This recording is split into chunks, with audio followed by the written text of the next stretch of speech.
अग्नि लगा दिया जद लंबा फूक दिया उस ठाई। अब शरीर तो फूक दिया, अंतिम संस्कार कर दिया। अब क्या होता है, ये नादान साधना बताने वाले ये नीम हकीम गुरुओं ने कैसा जुल्म कर रखा है।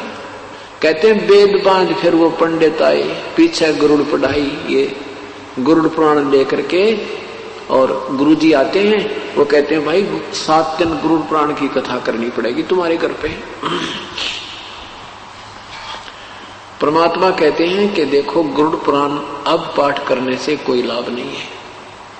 ये गरुड़ पुराण का पाठ उसको पहले सुनाना था जब वो जीवित था, क्योंकि सदग्रंथों में विवरण होता है कि जो व्यक्ति साधना नहीं करते उनके साथ भयंकर यातनाएं हो, उनको बहुत भयंकर यातनाएं होती हैं। प्रेत बनता है उसके साथ ऐसे होते हैं, कोई ऐसी क्रिया करता है, कोई ऐसा जुल्म करता है, कोई ऐसा पाप करता है उसका हाथ कटता है, कोई ऐसा पाप करता है उसकी ऐसे पुत्र की मृत्यु होती है, कोई ऐसा करता है उसकी आंखें फूट जाती हैं। तो परमात्मा कहते हैं वो ज्ञान उस मरने वाले को पहले सुनाना था ताकि बुराइयों से बच जाता और शुभ कर्म करके अपना जीवन सफल कर जाता। अब वो गधा बनने को तैयार है और पीछे उसकी गरुड़ पुराण की कथा गुरुदेव करने को तैयार है।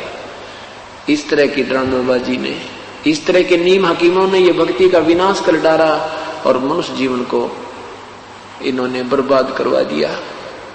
परमात्मा पुण्यात्मा, पुण्य से सुख होता है और पाप से दुख होता है। हम परमात्मा की साधना किस उद्देश्य से करते हैं? प्रथम उद्देश्य ये होता है कि हमारा यहाँ से जन्म और मृत्यु का ये रोग कटे।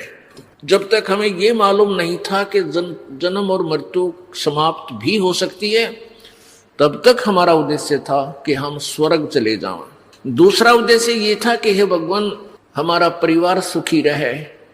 जिस व्यक्ति के ऊपर आपदाएं आती हैं वो स्वयं स्वीकार करता है और कहता है कि मेरा राम रूठ गया, मेरा भगवान रुष्ट हो गया, आज मेरे ऊपर दुख पर दुख आ रहे हैं। और जिसके घर सुख होता है उसको अन्य आम व्यक्ति ही कहते हैं इसका राम राज्य है भाई, इसका भगवान प्रसन्न है इसके ऊपर। तो पुण्यात्माओं, पुण्यों से सुख होता है, पाप कर्मों से दुख होता है। जिनके पुण्य समाप्त हो गए तो उनका राम रूठ गया, उनका भगवान रुष्ट हो गया, उन पर